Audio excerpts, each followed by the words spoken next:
Muy buenas tardes, días, madrugadas, noches. A la hora que estén sintonizando este nuevo episodio de Abriendo la Biblia, hoy vamos a estar abriendo la Biblia con el pastor Emanuel Rey Pérez Guaye de la iglesia de Zamora, Monte Líbano, del movimiento Isipar. Y pues, bienvenido. ¿Cómo estás? Bien, bien, gracias a Dios, bien. También, pues es mi hermano, casualmente. Sí, o sea, aquí ahorita venimos a Uruapan porque vamos a estar en una junta de pastores el día miércoles, aquí en la iglesia Betania. Entonces aprovechamos venirnos desde hoy domingo, para estar con la familia un rato, un tiempecito. Y el jueves pues ya nos regresamos para Zamorranch. Amén. Es importante disfrutar a la familia, ¿no? O sea, es importante servirle a Dios, pero también nos da tiempos para disfrutar. Pues ahora sí que la primer mandato fue la familia.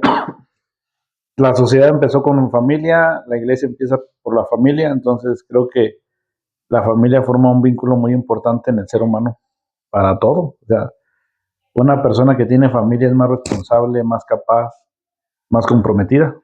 Sí, la familia es parte de, por eso aprovechamos, dijimos, pues va a ser la junta, nos vamos el dominguito, estamos un rato allá con mi mamá, pues, ya papá ya va a ser un año que falleció, y pues con mis hermanos. Amén. Y pues era de esperarse, ¿no? Tener el podcast. Pues sí, sí, no, porque no se me había venido a la mente hasta ahorita. Sí, es muy importante la familia y en la iglesia y el movimiento que tú perteneces se llama Isipar. ¿Qué significa Isipar? En sí, primero se llamaba ISIP, nada más. Iglesia Cristiana Independiente Pentecostés. Pero cuando surgió eso de la reforma para las iglesias también tenerlas ahora sí como registradas, ya se le puso las siglas AR, que es Asociación Religiosa. Por eso pues ya le llamamos ISIPAR, pero en sí es ISIP, Iglesia Cristiana Independiente Pentecostés. Ya lleva existiendo 104 años, creo. Con esto ya se cumplen 104 años de la existencia de ISIP. O sea que se fundó cuando se fundó el pentecostalismo, El pentecostalismo se fundó en el año 1906, ¿no? 1906. Así es.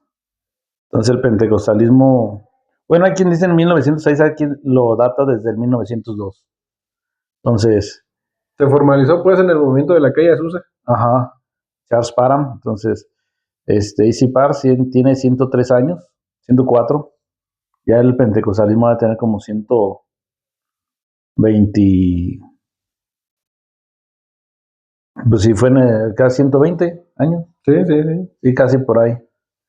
Ahí va. Inició con un hermano que llegó a Pachuca. No recuerdo si fue Raimundo Ramírez o Raimundo Nieto. Él fue el que inició. Y él no inició para hacer un movimiento ni nada. Él venía de Estados Unidos, llegó a Guadalajara, de Guadalajara se mudó a Pachuca buscando trabajo. Y pues ahí se encontró con otro hermano de corte pentecostés igual. Y empezaron a hacer reuniones, cultos, ahí en Santa Julia, creo. Ahí empezaron a hacer sus reuniones. No, en Santa Julia no. Se me olvidó el nombre de la calle. Pero empezaron a hacer reuniones ellos y fue como empezó a desarrollarse ISIP. En sí la MIEPI llegó a ser parte también de ISIP hace años. Pero ¿Qué es la MIEPI? otra denominación, Pentecostés. No sé qué significan sus siglas, pero se considera como hermana menor de ISIP. Yo me imagino que es Movimiento Independiente Pentecostés Internacional. Ah, no, faltó la I, pero por ahí va. Sí, pues hay muchos movimientos, pues. El pentecostalismo, ¿de dónde salió? ¿Y cuáles son todas sus creencias? O sea, lo hablábamos hace antier en comentarios, Uh-huh. en la imagen que puse de bautistas, metodistas, pentecostales.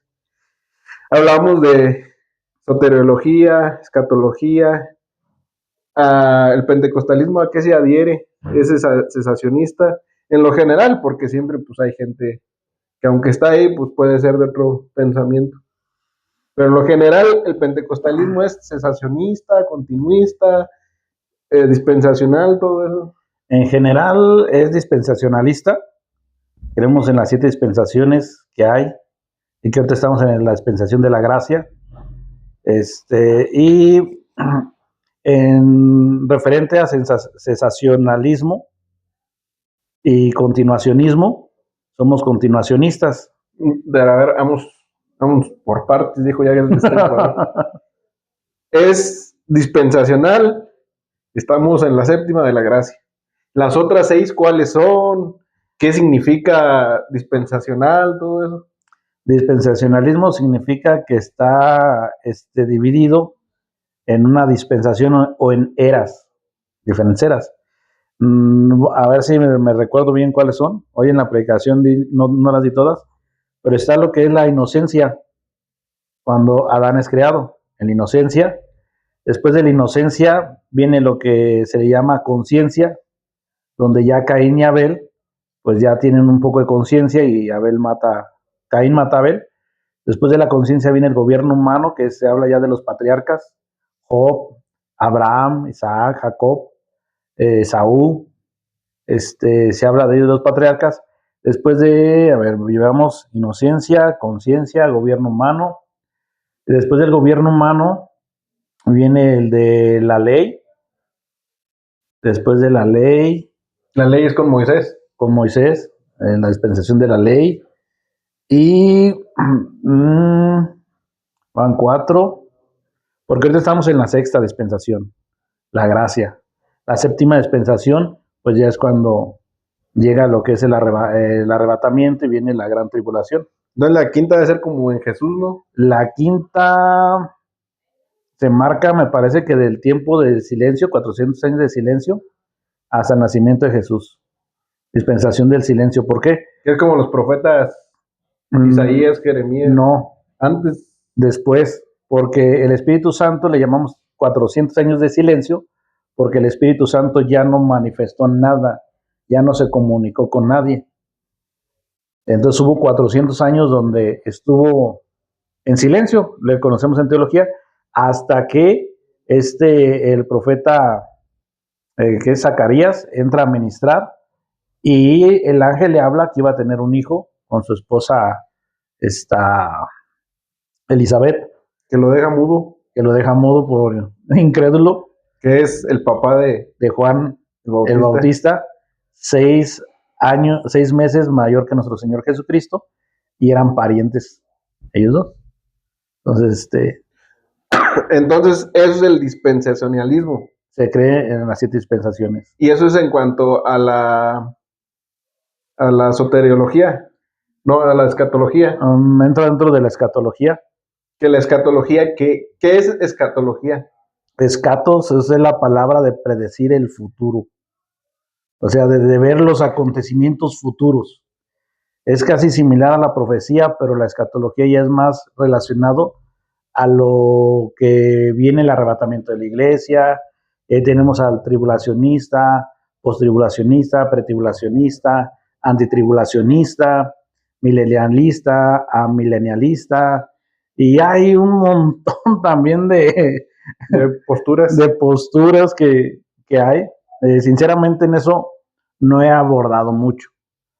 Y es que, fíjate, yo digo, es que a fin de cuentas, si crees que va a ser de una forma o crees que va a ser de otra, pues, si eres salvo, va a pasar, o sea, lo que tenga que pasar. Si es en 2 venidas, te vas a ir en la primera.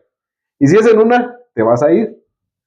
O sea, sí está interesante, pero no tiene, yo creo, mucho caso como entrar en debates y si es esto o aquello. Es como secundario, pues yo creo, ¿no?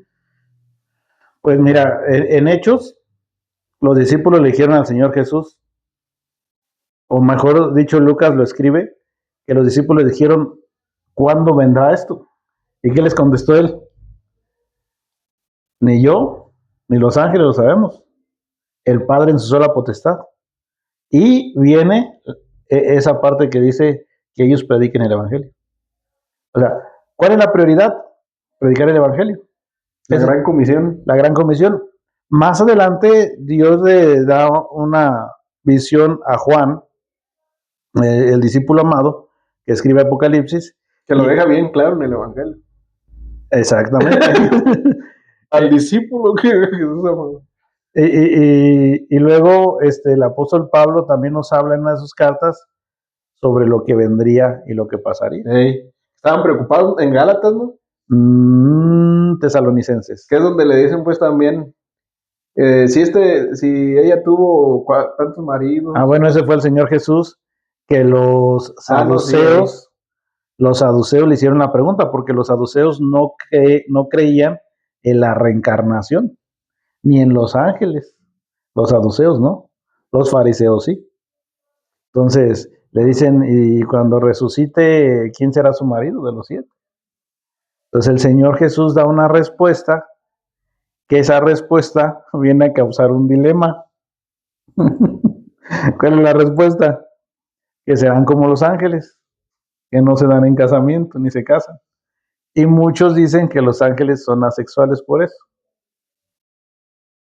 Pero fíjate qué limitado está el pensamiento, que lo pensamos en sexo.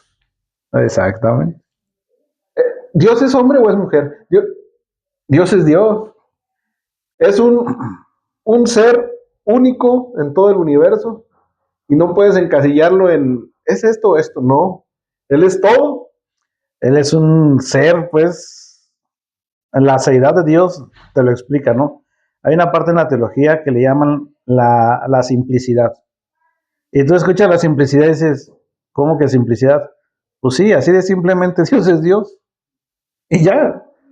Por eso se llama la simplicidad de Dios, que existe por sí mismo, es el autoexistente. A eso le conocemos en teología como la aseidad de Dios. Entonces, la Biblia nos lo marca a nosotros como varón de guerra. Entonces, como varón, pero ya el sexo, creo que Dios lo hizo y lo diseñó para una reproducción de los seres humanos. ¿Seres vivos? Sí, exacto, sí, seres vivos, porque hasta las plantas tienen su sexo. Los hongos. Sí, todo organismo tiene su reproducción. Y fíjate, yo creo que ponerte a pensar en todo eso es complicarte la vida. ¿Por qué? Porque nuestro pensamiento es finito y Dios es infinito. Entonces, ¿cómo puedes explicar algo infinito con algo finito? No te da. ¿Cómo vas a explicar, pues sí, lo inexplicable con palabras que no alcanzan? ¿Por qué? Dices, nos lo pone como varón de guerra. Sí, pero nos lo pone nuestro entendimiento. Es como tú con tu hijo. Le dices, las cosas funcionan así, así, a manera de su lenguaje, de que él lo entienda. Obviamente no le vas a explicar algo de física o algo porque pues va a decir, pues así es Dios con nosotros, ¿cómo nos va a explicar? Y en la Biblia dice, si no entienden las cosas pequeñas, mucho menos. Pues mira, primero, a lo que decía, o sea, no podemos comprender. Dios en Deuteronomio 29 dejó algo bien claro. Y casi siempre he citado esto en muchos lugares. ¿Por qué? Porque buscamos muchas respuestas cuando las que tenemos no las comprendemos. ¿Qué dice en Deuteronomio 29? Las cosas secretas le pertenecen a Dios. Las reveladas son para nosotros. Entonces, es que no entiendo esto. Mira, con que lo que ya entendiste lo vivas, es más que suficiente. Entonces, buscamos respuestas a lo inexplicable. ¿Qué ha hecho la ciencia? Buscar respuestas a lo inexplicable y se topa con lo que la Biblia ya dijo. No, se topa con Dios. Como no encuentra respuestas, dice, Dios. Dios. Porque el video que te mandé, la biología no sabe explicar el origen de la vida. La física no sabe. Incluso las matemáticas están incompletas. ¿Cuál es la única respuesta? Dios. Un ser, un ente, alguien O sea, que no podemos entender. Por decir, cuando yo me topo con gente, le digo, lea la Biblia. Luego me dicen, pastor, yo dejé de leer la Biblia porque no la entendí. ¿Y qué crees que les digo? Gracias a Dios que no la entendiste. ¿Qué pensarías si yo te digo qué bueno que no la entiendes? Pues que no quieres que sepa cosas. Yo digo, no la entendiste, ¿por qué? Porque me doy cuenta que fue inspirada por una mente superior a la de nosotros. Si la Biblia la entendiéramos así, entonces ¿dónde queda Dios? Por eso Deuteronomio 29 dice eso. Lo secreto a Dios, lo revelado a nosotros. Hay teólogos, uno de ellos, John MacArthur, decía que, ay, se me acaba de ir que donde la Biblia calla, guardemos silencio. Donde la Biblia habla, hablemos. ¿Que hay extraterrestres, no es extraterrestres? ¿La Biblia lo dice? No. No te metas en ese lío. No lo busques, no lo investigues, porque la Biblia no quiso decírtelo. Los dinosaurios existieron o no existieron, bueno, hay posturas, hay teorías, pero la Biblia no te afirma si sí o si no. Entonces no te metas ahí. Por pensamientos secundarios, olvidamos lo central. ¿Qué les dijo el Señor Jesús cuando dijeron, ¿cuándo vendrá esto Israel? Evangelicen, prediquen. Sí, y fíjate, yo creo que no está mal, y lo hemos hablado contigo a veces, que nos ponemos a decir, es que sí es esto, es que no, es que el otro. No está mal. No. Siempre y cuando no te enojes tú y no me enoje yo. Y pues, no, sí, y sigamos. Lo malo es que se enojan, se dejan de hablar. Si yo asistía a una iglesia y el pastor no estaba de acuerdo con eso, no, es que dijo que los dinosaurios no existían. ¿Qué tiene eso? Si existían o no, ¿qué tiene? Como tú dices, evangeliza. Y ya después sí te da tiempo para hacerte de dudas y preguntar y todo, siempre y cuando tu fe esté bien cimentada.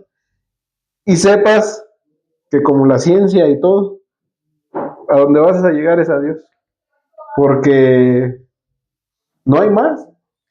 Eh, Hablando de esto, había un teólogo llamado R.C. Sproul. Llegué a ver sus videos, bueno, me gusta verlos.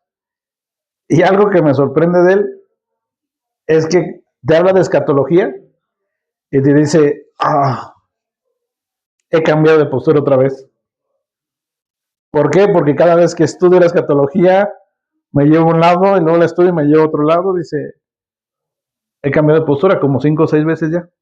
Entonces, va a haber cosas que no estamos totalmente de acuerdo en todo, pero son cosas secundarias que sí, no debemos de enojarnos ni de salirnos de la iglesia ni hacer otro movimiento ni nada, sino mantenernos porque pues tenemos las doctrinas esenciales, básicas.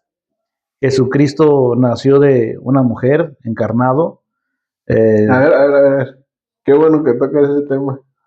Porque ahí entra la Teotocos. El Teotocos. Y por eso se hizo el credo. Nacido de una virgen. ¿Por qué? Porque está dejando claro que sí era humano. Por las herejías que había. Del adopcionismo, el docetismo. Arrio, Sabelio. Arrianismo. Todo eso. Lo hicieron para que quedara claro que sí nació de una mujer. Y también, por eso, en el siglo V, me parece, se lleva a cabo lo que fue la Navidad. Para, con la Navidad, esa celebridad, decirle al mundo, nació. Históricamente nació. Entonces, la Navidad vino a reforzar también esa parte. Es uno de los puntos también que tiene la Navidad. Celebrar la encarnación del Dios hombre. Entonces, hoy en día, como todo, se convierte en todo menos en lo que es. Exactamente. Entonces, sí, por eso es el credo apostólico. Pero la Teotocos, ¿tú qué piensas de eso? Del Teotocos. ¿Qué significa? El Teotocos dicen que es madre de Dios. Según César Vidal, dice que ese término se inventó mucho después. Fíjate que ya explicándote bien el Teotocos, como explicándote bien el paidobautismo, no le encuentras una herejía como tal. Pero lo malo es que escuchamos esto, no lo profundizamos y lo condenamos. Es que yo creo que es porque como evangélicos tenemos una visión de lo que es María y que cae en idolatría. Entonces vemos que te lleva a idolatría y dices, pues es que... Mira, ahí te voy a explicar algo. No es como evangélicos, es como latinos. ¿Por qué? Si yo me paro en una iglesia y les digo, hermanos, les voy a dar el catecismo, ¿qué van a pensar? Que eres católico. Ok, pero tú llegas a Estados Unidos y dile, hermanos, vamos a dar el catecismo. ¿Cuál? ¿De Heidelberg? ¿El de...? Sí, sí, o sea, en Estados Unidos son evangélicos y dicen catecismo, ¿no? Aquí en México le llamamos templo o iglesia. En Estados Unidos le llaman parroquia. Entonces, tenemos términos diferentes. ¿Por qué? Porque a México llegó el catolicismo Primero. y se impuso. En Estados Unidos llegó el evangelicalismo y fue sugerido. Entonces, por eso en México, capilla, o ¿qué otro nombre le dan a la capilla? Pero es que incluso, ¿sabes por qué se dice capilla? No. Por un gigante de la iglesia que ahorita no me acuerdo cómo se llama, pero él era soldado, pero él quería ser... Capellano, no, todavía no existía ese oficio. Por él lo pusieron. Si alguien sabe, coméntenlo del nombre y si no yo lo pongo ya después en la descripción. Es que no me acuerdo y apenas ayer lo leí. William Carey. No, de la iglesia primitiva en el siglo III. Que este muchacho que sus papás eran romanos, me parece, pero paganos. Pero él conoció el cristianismo y quiso. Sus papás, para que no se metiera a estudiar al catecumenado, lo mandaron al ejército. Él salió del ejército y estudió cristianismo. Cuando pasó todo esto, Tomás de Aquino no. no, él iba entrando a un pueblo y estaba un mendigo y estaba haciendo mucho frío y él se quitó la capa y le dio la mitad de la capa y se quedó la mitad de la capa y él sirvió en ese pueblo mucho para Cristo. Entonces se empezó a decir la capilla por la capilla. Por la capa. Capilla y a las iglesias chicas se les empezó a decir capillas. Oh, por eso. Fíjate, o sea, es bueno saber, ¿no? ¿Por qué? ¿Qué otro nombre le dan a las capillas a las iglesias católicas? Catedral. No. No, pues no me acuerdo. Hay otro. Pero bueno, ok. Es que ese término, si tú en México lo dices, luego nos referimos a la iglesia católica. Ajá. Cuando escuchas ese término. Pero tú investigas el significado del término y el significado del término es donde residen o donde habitan personas que van de paso. Entonces, ¿qué es el templo? ¿Sí? Somos peregrinos y extranjeros. Entonces, ese nombre se le dio y en Estados Unidos ese nombre lo usan como el de catecismo. En México lo usamos y decimos católico, ¿no? Entonces, creo que los evangélicos en México tuvimos una mala teología no bien enseñada, sino de hombres y mujeres, y hombres más que nada, bien intencionados queriendo expandir el evangelio. ¿Por qué? Porque el cristianismo no entró a México hasta que estuvo Benito Juárez de presidente. En sí, Benito Juárez dijo, el día que el cristianismo llegue a México, México será libre. Y no, o sea, no dejaban entrar el cristianismo. Gente que viajaba a Estados Unidos o iba, allá sí podían ser cristianos, pero llegaban y tenían que callarse. Entonces, el cristianismo entra a México con Benito Juárez, fue Benito Juárez, Manuel Ávila Camacho, Lerdo de Tejada, no sé qué otros por ahí, pelearon y lucharon para que hubiera esa libertad y entrara el cristianismo. Libertad de credo. Y por eso se separó Estado e Iglesia y entró, ¿no? Entonces, como en México tenemos muy arraigado la iglesia tradicional papista, pues muchos términos que le pertenecen, Católica, romana, papista. que le pertenecen al cristianismo, pero pues ya los vemos mal. Yo creo también que es porque allá llegaron más la iglesia histórica, ¿no? O sea, metodistas, presbiterianos, anglicanos, y aquí llegó ya meramente el pentecostalismo. No, en sí primero llegó lo que fue. ¿Por qué? Benito Juárez, ¿hace cuánto fue presidente? La neta no me... Más de 100 años. Ah, sí. Y el pentecostalismo tiene 120. Entonces, los primeros que entraron a México fueron me parece los bautistas, que en sí, en Zamora, le quitaron una sede o un edificio al papismo y se lo dieron a ellos, hicieron una escuela, hicieron también un hospital y enseñaron a leer y escribir, porque el catolicismo romano no dejaba que aprendieran. Y no sé en qué otra parte, en Guadalajara y en Querétaro, no sé dónde, hicieron lo mismo. ¿Qué es lo que pasó? Había metodistas, porque en Pachuca hay metodistas, había metodistas y en todos lados, metodistas, bautistas, presbiterianos, que llegaron a México porque eran las doctrinas que había. Pero cuando empiezan persecuciones y todo ese show, no le atoraron. Tan así que en Chiapas, la película de Chamula, Tierra de Sangre, pues lo primero que llegó fue el bautista. Pero ¿qué pasó? Los bautistas se retiran.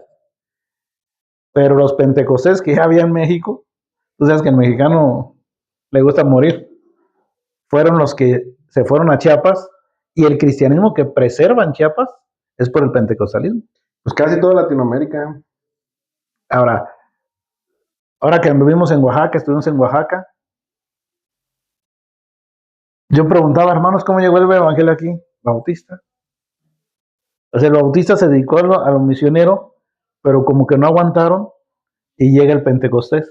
Y el Pentecostés ese Pentecostés tiene una fe. Es lo que tiene, que son aguerridos. Ahora, ahí es donde entra esta parte, que empezamos, que tú preguntabas, que si somos cesacionistas o somos continuacionistas. Bueno, el Pentecostés es continuacionista.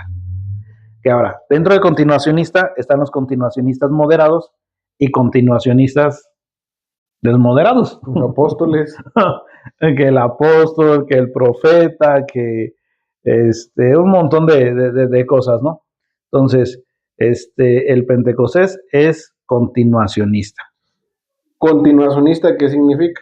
Que creemos en los dones del Espíritu Santo, y en el derramamiento del Espíritu Santo, por decir, a los dones manifestacionales, que son los milagros, la sanidad, ese tipo de dones.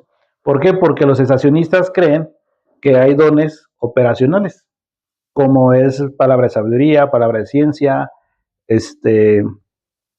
lo que le llamamos palabra de profecía, que no es una predicción del futuro, sino es el predicar el evangelio. Entonces, el Pentecostés sí cree en esos dones todavía, no el hablar en lenguas, el sueños, visiones, que Dios me habló, que Dios me dijo, ¿no? Pero ahí también está el moderado. Sí. Porque si no eres moderado... Yo soy moderado. Yo por decir, cuando alguien llega y me dice, pastor, es que Dios me habló. Ok. No lee su Biblia. No ora. Va a la iglesia una vez al mes. Y luego lo conoces y sabes que es enojón. Y luego me dicen, ¿por qué usted no cree en eso?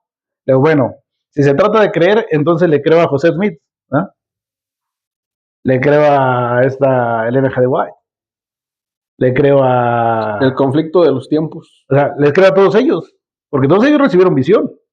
Pero a ellos no les habló Dios, ¿y cómo sé que a ti sí y a él no? No, y fíjate, te habla Dios para decirte que te va a dar un carro, que te va a dar una casa, que te va a dar una pareja, pero no te habla Dios para decirte, ve y predica a tal lugar, lee este versículo para que se lo hables a alguien. Eso no te habla. No, pues eso no te habla. Entonces, en pocas palabras, continuista es que continúa lo que se habló en los evangelios. Todo lo que hizo Jesús y los apóstoles. No, lo que se habló en Hechos. Pues, bueno, es que también en los evangelios Jesús expulsaba demonios y después en Hechos los apóstoles siguieron con lo que hizo Jesús. Ajá, ya la iglesia, es que la iglesia inicia hasta Hechos. En sí el Señor Jesús vivió bajo la ley. Sí. Y la gracia inicia en Hechos. Ya que la resurrección. Entonces, en el día del Pentecostés. El día de las primicias, pues, es el Pentecostés. ¿Qué quiere decir? O sea, fíjate, a veces no sabemos ni eso. ¿Qué es Pentecostés? Es lo que, bueno, le he predicado en las iglesias que he estado. Le digo, hermanos, Pentecostés es 50 días después de la Pascua. Eso es. Ahora decimos, ¿somos Pentecostés? Bueno, somos Pentecostés porque creemos lo que sucedió 50 días después de la Pascua o 50 días después de la crucifixión de Jesús. ¿Y qué sucedió?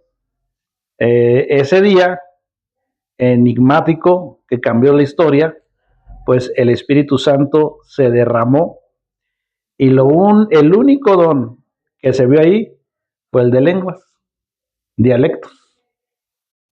Y a Pedro le decían, están borrachos. ¿Por qué le dijeron están borrachos? Pues porque están hablando. No. Es que aquí entra la interpretación hermenéutica histórica. Porque estaban también en júbilo. No. La gente, los egipcios, los corintos, griegos, todas esas culturas etíopes, se embriagaban para hacer sus cultos religiosos a sus diosas, Artemis y todo eso. Entonces, cuando se embriagaban, hablaban lenguas ininteligibles. En sí, hablar en lenguas no fue el día de Pentecostés. El hablar en lenguas está registrado en libros que se habló en lenguas. La de Babel. Sí, fue el primerito. Hay registros que en el año 450 a.C., creo de Sócrates, en uno de los escritos de Sócrates él lo relata, algunos sacerdotes egipcios en Corintos, que antes, 400 años antes del derramamiento del Espíritu Santo, se habló en lenguas ininteligibles. Hay un libro, el que mencionaba el otro día en el video que hice en el podcast, Deje que la Biblia hable sobre las lenguas, ahí trae la fecha en qué escrito se encuentra esa información. Pero este día de Pentecostés, por eso le dijeron a Pedro, están borrachos, porque era lo tradicional para ellos, emborracharse y hablar glosolalias. Otros dijeron, no están borrachos porque está hablando mi idioma en el que yo nací y él no lo conoce. Entonces Pedro se levanta y dice, no. Y los judíos dijeron, ¿esto es por qué? Sí, o sea, es eso, ¿no? Entonces... Y ahí es cuando Pedro usa la famosa llave. Exactamente, porque muchos dicen, Dios le dio a Pedro la llave, ¿no? Y cuando llueve, pues que San Pedro. Para que esté de portero. Pero no se refería a eso, sino se refería a que Pedro era el primero en abrir la puerta del evangelio a los judíos y el primero en abrir la puerta del evangelio a los gentiles. ¿Qué son gentiles? Gentiles se le conoce en término teológico todo aquel que no es judío, todo aquel que no es hebreo. O sea, a todas las naciones. A todas las naciones, menos al hebreo. Y ya dentro de esos términos está el bárbaro. El bárbaro se le conoce a los que no son griegos, porque los griegos se creían de la élite más educada y romanos, y de ahí en fuera los vulgares pues eran bárbaros. Y de hecho hubo un tiempo también que los judíos, los fariseos, jabuseos, escribas, todos los seos, a los cristianos le decían los bárbaros, porque en sus reuniones secretas se decían hermanos, y decían, pero si están casados y son hermanos, eso está mal. Y aparte, comían carne y sangre, y muchos creían que era literal, en los primeros siglos de la iglesia, y les decían bárbaros. Sí, porque los vean como canibalismo, porque al tomar de la Santa Cena, pues ellos decían, ¿no? Comemos el cuerpo de Cristo y la sangre de Cristo. Y al decirse hermanos, se dice, o sea, hay incesto, sí, porque están casados entre ellos mismos, ¿no? Entonces, todos esos términos se vinieron dando históricamente. En sí, el término cristiano fue un término despectivo. Sí. O sea, no fue un término de que, como hoy en día todos quieren ser cristianos. ves a un youtuber, a un influencer, yo soy cristiano. O sea, Cristiano estilo Rosa de Guadalupe. hey, Nunca ven la Biblia, nunca oran, nunca van a la iglesia. Pero nomás tienen un problemilla y virgencita, échame una buena. ya está el milagrote, ¿no? Igual los cristianos. También. No buscan a Dios, pero cuando lo ocupan es cuando son cristianos. Y sí ha pasado. Quizás por eso a mí muchos pastores en muchos lugares quizás no me ven bien, porque yo soy muy directo en eso. Allá en Mazahuacán, donde estuvimos, hace 7 años aproximadamente, 8, allá en Mazahuacán, la gente tiene un problema, sea quien sea, van con el pastor, ayune, y ahí tienen a toda la iglesia ayunando por esa persona, pero ya también de ahí, de pasar contigo como pastor, se va a la casa enfrente donde está el brujo, le hacen el chamán, se va al otro pueblo, otra brujería, y una señora me lo dijo, era parienta de mi suegra. Oye, quiero que le dije, a ver, un momento. Nosotros vamos a orar por usted, pero cuando usted esté en la iglesia y se congregue. Si no va a estar en la iglesia, no me vuelva a pedir ese favor. ¿Por qué? Porque la gloria, ¿a quién se la vamos a dar? ¿A Dios o al brujo que usted va a ir a consultar? ¿Y usted cree que iba a poner a la gente a malpasarse por sus...? Dije, no. Y sí, dice los predicadores en la iglesia, también en carpinteros, pastor, que si puede orar por la tía, y la tía conoce el evangelio. No, no ha querido, no vamos a orar por ella. Vamos a orar para que reciba a Cristo. Pero si no ha querido, que Dios tenga misericordia. Dice la Biblia, no eches las perlas a los cerdos. A los cerdos. Y de eso se trata. Que a veces quieres orar por gente inconversa que ha rechazado a Cristo. Entonces, no, o sea, tenemos que tener cuidado por quién vas a orar y para qué vas a orar. Y tenemos a Pedro, Juan, con Simón el mago. ¿Qué dijo el Simón el mago? Véndeme, ¿no? El poder. ¿Qué dijo Pedro? Tú y tu dinero perezcan. Arrepiéntete y pídele perdón a Dios. Quizá. ¿Qué dicen ellos?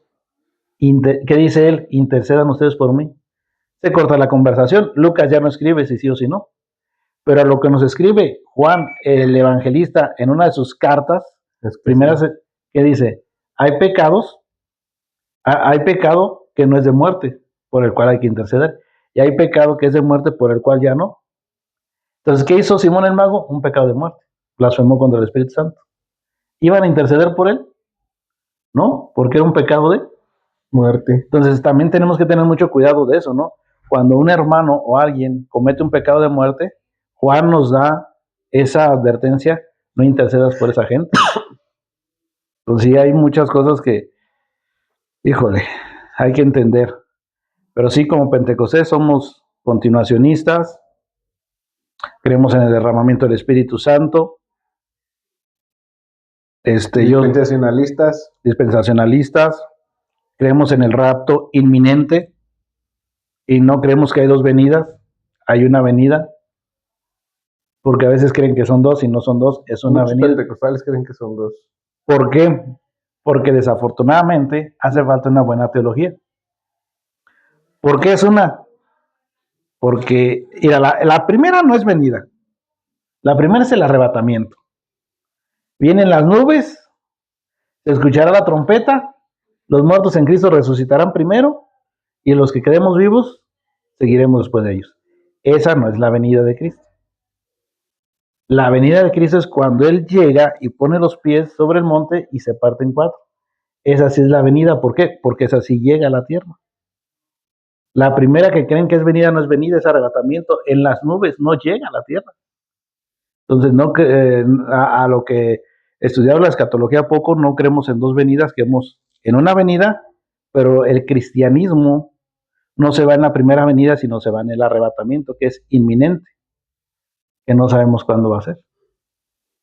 Y la segunda venida, que ya es de nuestro Señor Jesucristo, pues ya vendrá a juzgar, a juzgar, porque se partirá el monte en 4 y vendrá a vencer al dragón.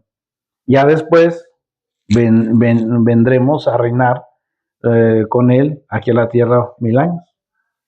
Entonces, es lo que el pentecostalismo cree, y muchas otras cosas. Creemos en la Trinidad.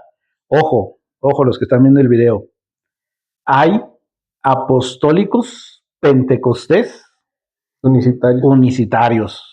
Cuidado con esa secta. ¿Por qué? Porque se le considera secta. ¿Por qué se le considera secta? Porque no cree en Dios Padre, Dios Hijo y Dios Espíritu Santo como una sola deidad. Creen en el modalismo. Y también si algún pastor ha usado este ejemplo para describir la Trinidad, el agua, el sol, que el sol, la llama y el calor no son de la misma esencia, no son de la misma materia las tres cosas. El hielo tampoco cuando cambia de forma. Fíjate que la del sol a mí me agrada más o menos. La del agua sí no, ¿por qué? Porque es el mismo elemento en tres modos distintos.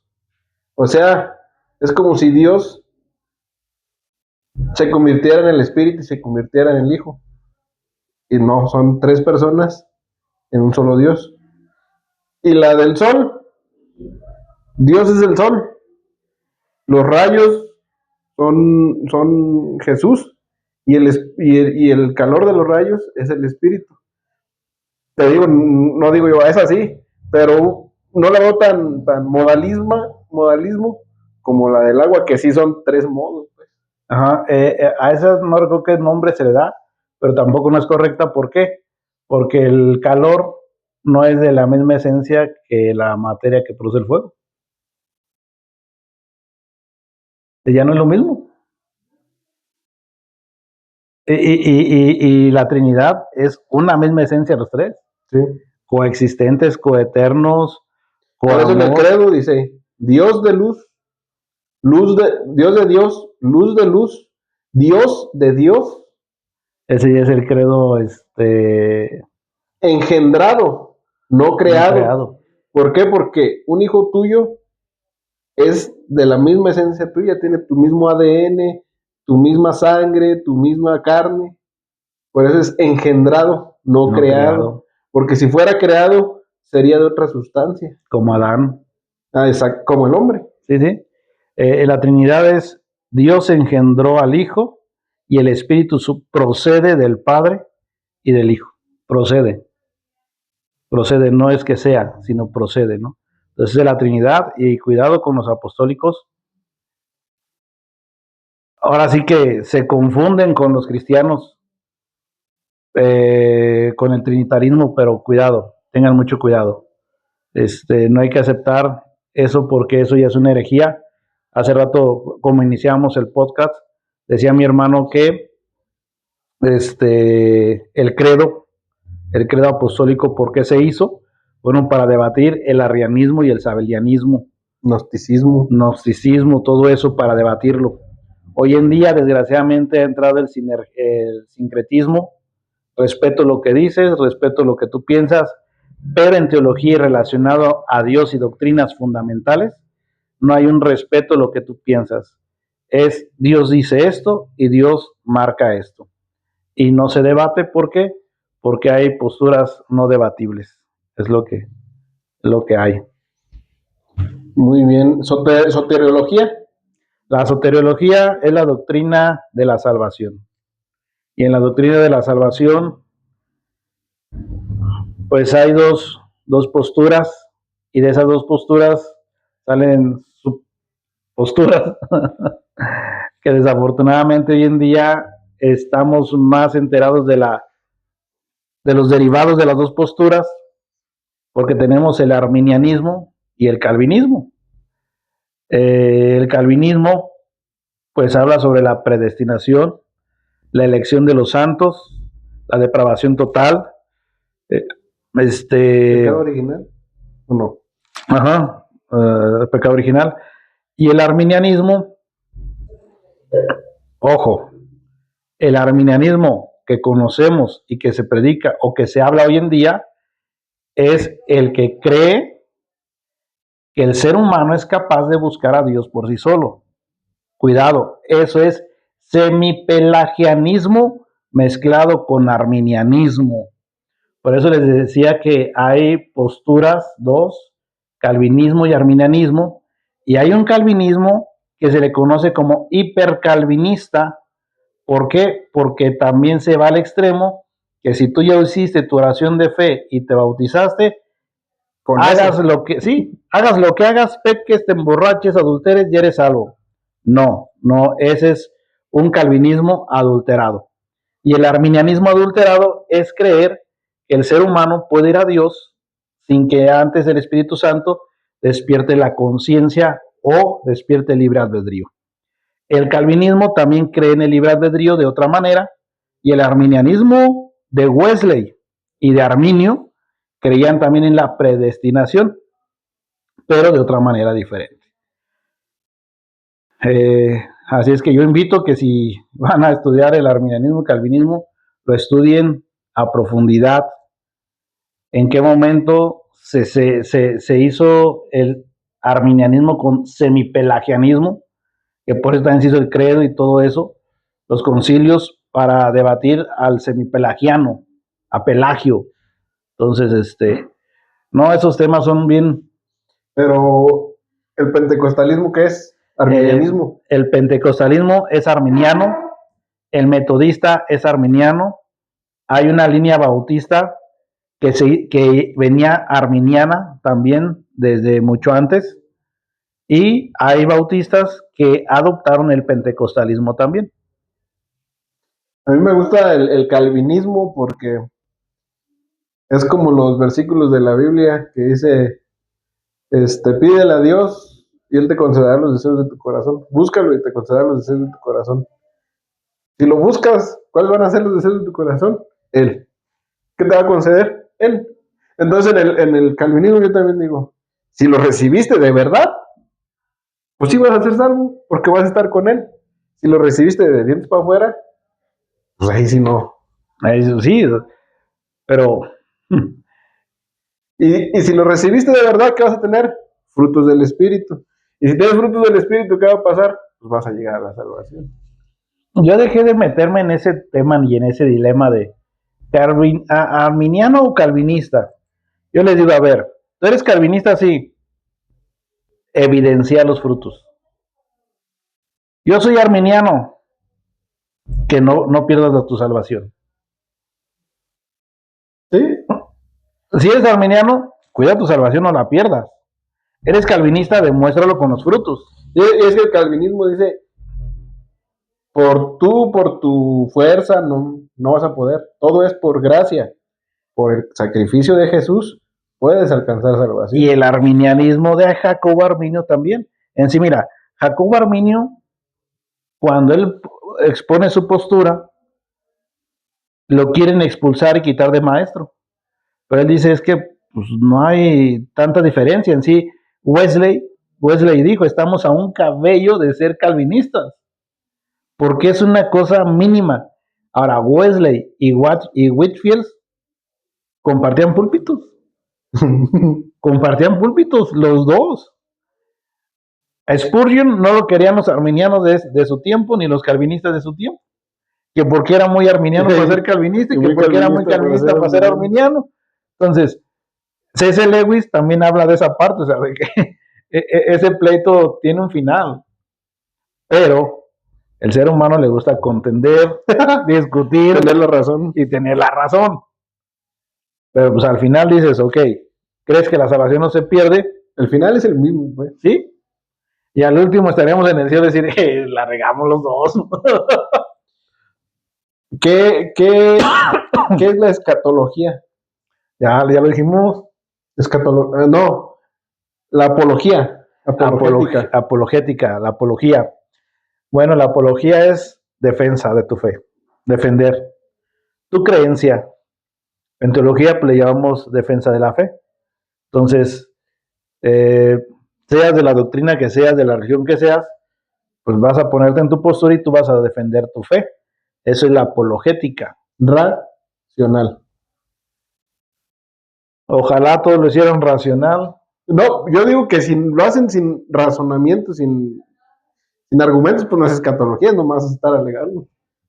Desafortunadamente, pero sí, o sea, debería ser con razonamiento, con una exégesis bíblica, porque hay quienes no hacen exégesis bíblica, nomás dicen, es que esto lo dijo fulano de tal, y es que esto lo dijo fulano de tal. No, o sea, espérame, o sea, a mí no me importa qué dijo Agustín y qué dijo Aquino o qué dijo Savonarola. O sea, a mí me interesa qué está diciendo la Biblia y hacer una exégesis bíblica.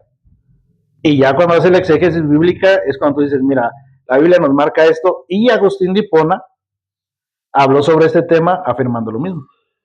Pero muchas veces decimos, Agustín de Hipona dijo esto de este texto. Sí, pues, pero tu exégesis que te lleva a hacer. Y hablábamos de la regla de Lerins. También eso ayuda mucho porque, como por decir, ¿cómo se llama este padre de la iglesia? Uno que hizo el libro de contra las herejías. Alejandría Cristóstomo. No me acuerdo. Pero es el que hizo contra las herejías. Él tiene mucho conocimiento y muchas cosas que dice que sí. Pero también él dice que Jesús murió a los 50 años. Entonces, en la regla de Lerins, se ha creído en todo tiempo, por todos, y no me acuerdo cuál era la otra. Todos, que es la mayoría. No porque él dijo que Jesús murió a los 50 años y fue un gran teólogo, vas a decir, es que él dijo. Sí, pero no. ¿Qué dijeron los demás? ¿Qué dice? Primero, ¿qué dice la Biblia? ¿Y qué dijeron los demás? ¿Qué dijo los discípulos?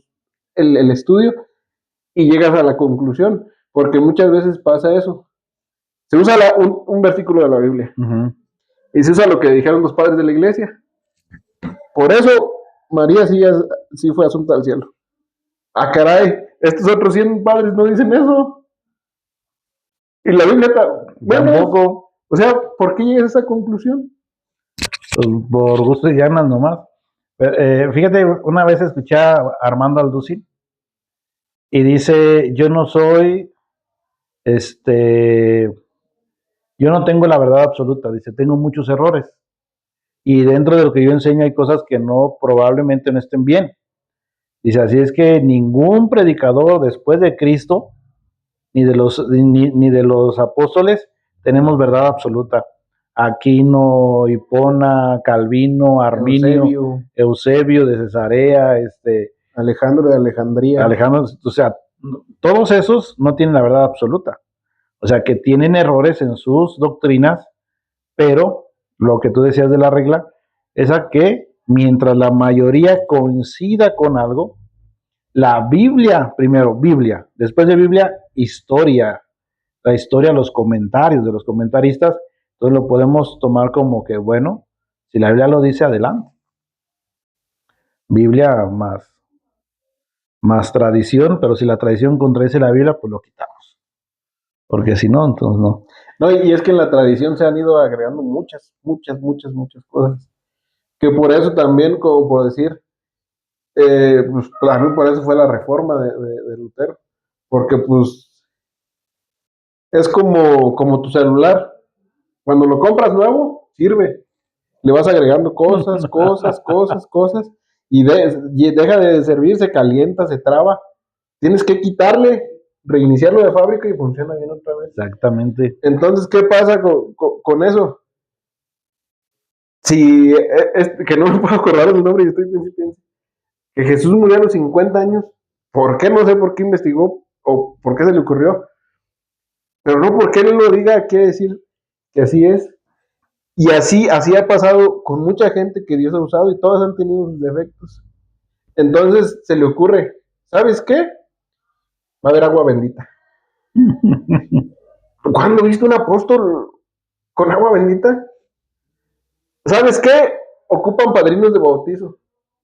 ¿Quiénes son los padrinos de bautizo de Jesús? ¿Del etíope? No. O sea, todo eso se va agregando y se va alentando. Entonces, ¿qué pasa? Volvemos a los inicios, pero sí con las cosas buenas que sí dejó pues toda la historia. Pues. Sí, por eso está la frase de iglesia reformada siempre reformando. O sea, porque no se terminó de reformar. Lutero todavía traía prácticas católicas. Sí. En sí, Lutero todavía usaba eclesiástico, sabiduría. en su estudio sobre el Padre Nuestro, ahí menciona esos libros, los cita, ¿no? Entonces, Calvino probablemente todavía se quedó con algunas cosas, y la iglesia pues tiene que seguir reformada. Y hoy en día hay que reformarla otra vez, porque hoy en día está muy desviada también. Muchas prácticas que no pertenecen a la iglesia neotestamentaria, que las tienen. Gente usando el shofar, que si suena el shofar en la iglesia, dices, ay, ay, ay, primera no lo hizo ni el judío, ni el levita, y no. ¿Qué regañado le pusieron a Pablo por andar haciendo a Pedro? A ver, sí, por quererse judaizar. No, no, es muchas cosas que la iglesia hoy en día tiene que no deberían de estar. Pero como nos gusta endulzar más el oído y nos gusta tener más satisfacciones, y ahora sí, el culto para quién es, para Dios o para nosotros. Para Dios. ¿Y por qué? Canten la canción que a mí me gusta. Pastor, ¿y por qué no pone esto en la iglesia para que sea bonito? O sea, ¿tú crees que así le va a gustar luces en el templo? Él es luz. Pastor, vamos a meter este ritmo. Ay. Pero bueno, la gente falta de conocimiento bíblico está haciendo un culto para sí mismo y ya no para Dios. Adaptan la iglesia al mundo. Para traer mundanos. A la iglesia. Y siguen siendo mundanos, pero con ropas de cristianos aparentemente. Pero no son cristianos. Fíjate, ahí yo difiero, ¿eh? Porque hay gente que sí es cristiana y yo también no me gusta tampoco las luces, el shofar, no me gusta. Pero hay gente ahí que también está muy apegada a Dios y muy disciplinada, más que en otras donde a veces sí tienen sana doctrina. Pues ahora sí, como dijeron los teólogos, de nada te sirve tener la sana doctrina si no la vives también. Exactamente. Entonces también ese es el daño que se ha hecho. Hay iglesias que teóricamente tienen sana doctrina, pero vivencialmente no tienen sana doctrina. Y hay iglesias que no tienen la sana doctrina, pero lo poco que han entendido de la Biblia lo llevan a la práctica. Entonces, es lo que muchos dicen, o sea, ¿para qué quieres más revelación de Dios si lo poco que tienes no lo vives? Con lo poco que tengas y lo vivas es más que suficiente. De hecho, esa es otra herejía, el montanismo. Que seguían recibiendo nuevas revelaciones. Pues, y todas esas herejías, desde el año 34, 35 empezaron a nacer. Y ahorita uno las ve en iglesias o en denominaciones y le parece uno nuevo, porque no has estudiado. Pero vas y estudias y dices, caray, ya creían esto desde hace mucho y yo pienso que apenas es nuevo. Entonces te digo, las lenguas desde 400 años, 450 años antes de Cristo, que las lenguas que trajo el Señor Jesús o el Espíritu Santo el día del Pentecostés, fueron lenguas entendibles y glorificaban a Dios. O sea, fueron lenguas entendibles que glorificaban a Dios. O sea, vino Dios a lo que desunió y dividió en la Torre de Babel. Ahora les traigo las lenguas para unirlos. Y una vez creo hice ese estudio, la comparación desde la Torre de Babel al Pentecostés. O sea, Dios dio lenguas para, órale. División. Y luego dice, a ver, ahora con esto otra vez los voy a unir. Yo soy Dios, yo les di las lenguas. Ahora yo se las traigo sin que las aprendan para que se unan. Entonces, la Biblia tiene una línea que le llamamos en teología línea áurea o línea dorada. Toda la Biblia está realmente conectada. Y si lo dices así a alguien que no sabe cómo se escribió la Biblia, dices tú, pues sí, está conectada. Pero si le dices, se escribió a través de 1500 años, con 40 autores diferentes, en diferentes idiomas, arameo, hebreo, griego. con personas en lugares diferentes, en 3 continentes diferentes, que muchas no se conocieron. Esta no sabía que existía aquel o que existió y que escribió esto. Y a veces escribieron casi lo mismo. Es cuando dices, ¿cómo? Si a veces un anime que tiene una temporada no pensó que iba a tener 5. Ujú. Y lo escribe una sola persona y tiene errores argumentativos porque él escribió lo de una temporada. Entonces, en la temporada 5 ya pasa algo que según había desde la primera temporada, pero no sucedió en la primera temporada. Como un poder. Y tú dices, ah, caray, ese poder ya lo tenía ahí. ¿Por qué sale que ya existía y no lo tenía? Si tenía esa capacidad. Por esos errores argumentativos en personas que han escrito por 30 años. Entonces, en 1540 autores, 3 continentes y diferentes idiomas, para que tenga esa línea. Y bueno, fíjate cómo lo estás diciendo. A ver, vuelvo a repetir. 1500 años. 1500 años, 40 autores, 40 autores, 3 continentes y 3 idiomas. Ok. Un poquito para que quede más así de que, ¿cómo? No había internet. No, espérate. Cultura. Culturas diferentes. O sea, cuando hablas 1500 años, ok, entendemos que hay culturas, pero hay gente que probablemente no lo vaya a percibir porque no está empapado de esto, pero culturas diferentes. El México de hoy no es el México de hace 50 años. Y las palabras de hoy no son las palabras de ¿Sí? hace 100 años. O sea, no son. Bueno, ahorita para decir 2, 3 dicen 6, 7. Ahora, bíblicamente, ¿qué significa? Ves que el Señor Jesucristo dice, y os enviaré otro consolador. ¿Qué es consolador? Hoy en día, ¿qué entendemos por un consolador? Es alguien que te da alivio, paz, tranquilidad. Alguien que está así, échale ya. Ok, así mutó la palabra para entenderla hoy. Pero en el griego, la palabra consolador es paracletos. ¿Qué es el paracletos? El primero en usar la palabra paracletos, o la vez que se usó, fue creo que ya se apagó, que fue ¿cómo se llama? Me parece que Sócrates. Sócrates lo querían condenar los griegos. Entonces, ¿qué hacen? Dicen a Sócrates, no te preocupes, te vamos a poner un paracletos. Fue la primera vez que se usó un abogado. Pero fíjate que el abogado no es un abogado como hoy en día los conocemos normalmente, que tú vas a recurrir a un bufet y lo contratas. Sino el mismo gobierno te ponía al propio abogado. Y la palabra paracletos es alguien que intercede por ti, que la misma corte te lo pone para defenderte de la misma corte. Entonces el Señor Jesús usa esa palabra, dice, os enviaré otro consolador, otro abogado. Y Juan nos lo vuelve a recalcar, dice, hijitos míos, si alguno hubiera pecado, abogado tenemos para con el Padre. Entonces, esa parte también, historia, geografía, cultura, doxología. O sea, todo eso, dices, oye, pero ¿cómo la Biblia está unida? Ahorita que estoy dando libros poéticos, Job hace preguntas. Y Job pregunta, dice, ¿por qué no hay un árbitro entre yo y Dios?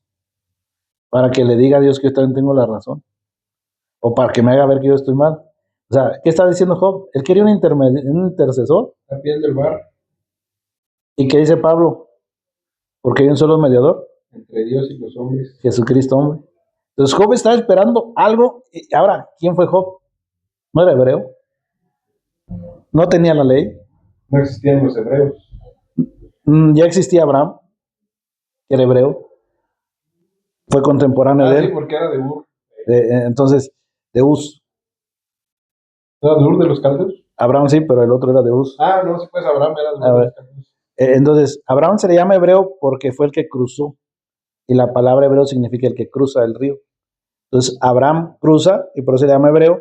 Entonces, Job, en ese tiempo no había ninguna parte de la escritura. Pero dice Job, de oídas te había oído. Más ahora. Mis ojos te ven. Entonces, ¿qué está pasando ahí?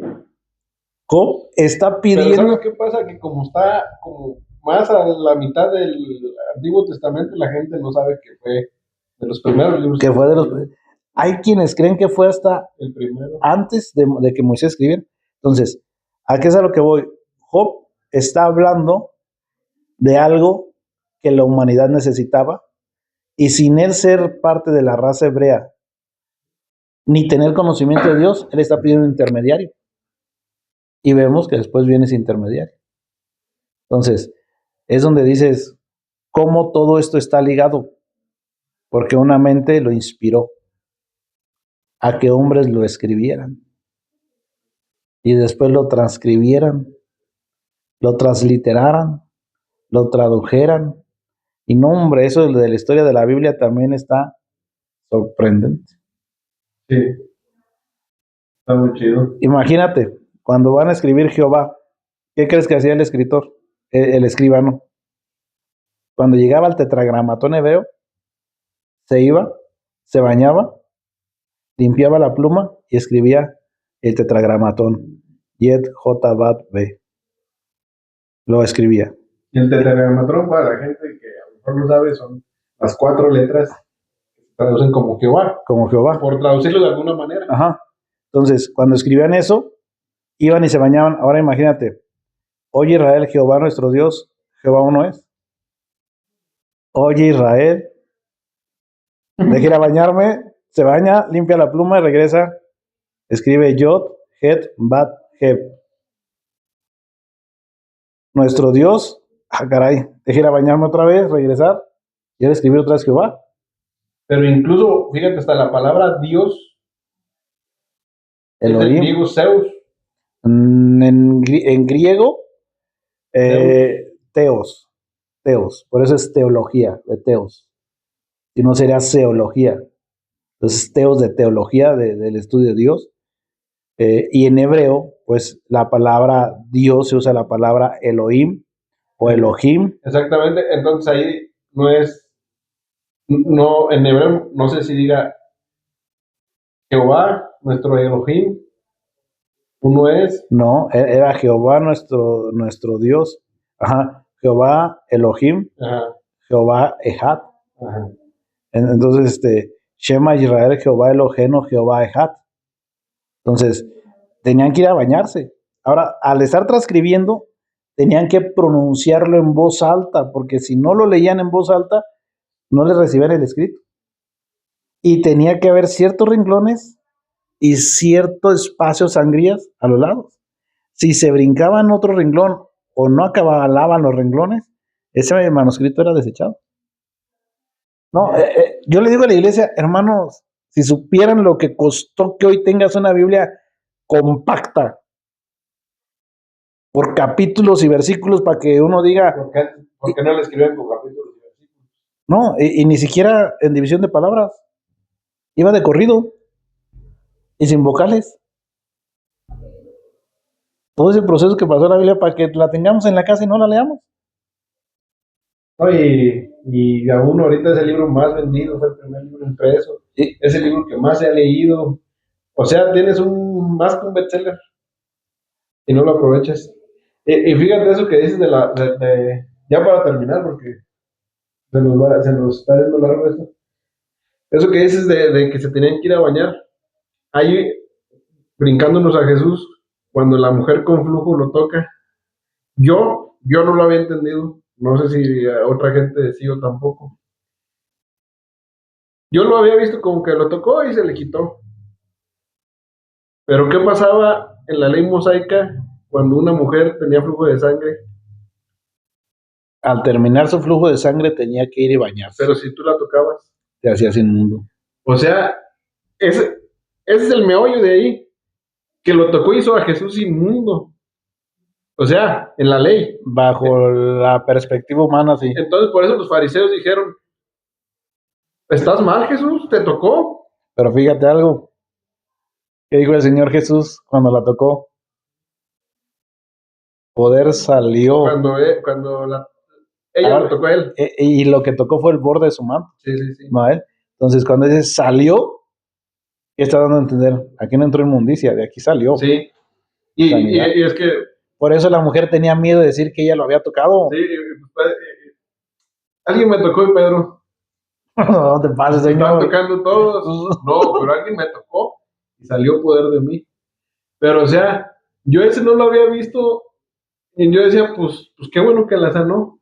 Pero era que estaba transgrediendo la La ley. ley, ella. Sí, o sea, porque en la ley eso era pecado. Sí, no como un pecado. Porque hay que diferenciar en transgresión, infracción, pecado, y no recuerdo otra palabra. Entonces, ¿qué es lo que pasaba con Jesús? Simplemente esperar a irse a bañar al río y ya en la noche ya se purificó, Sí, sí.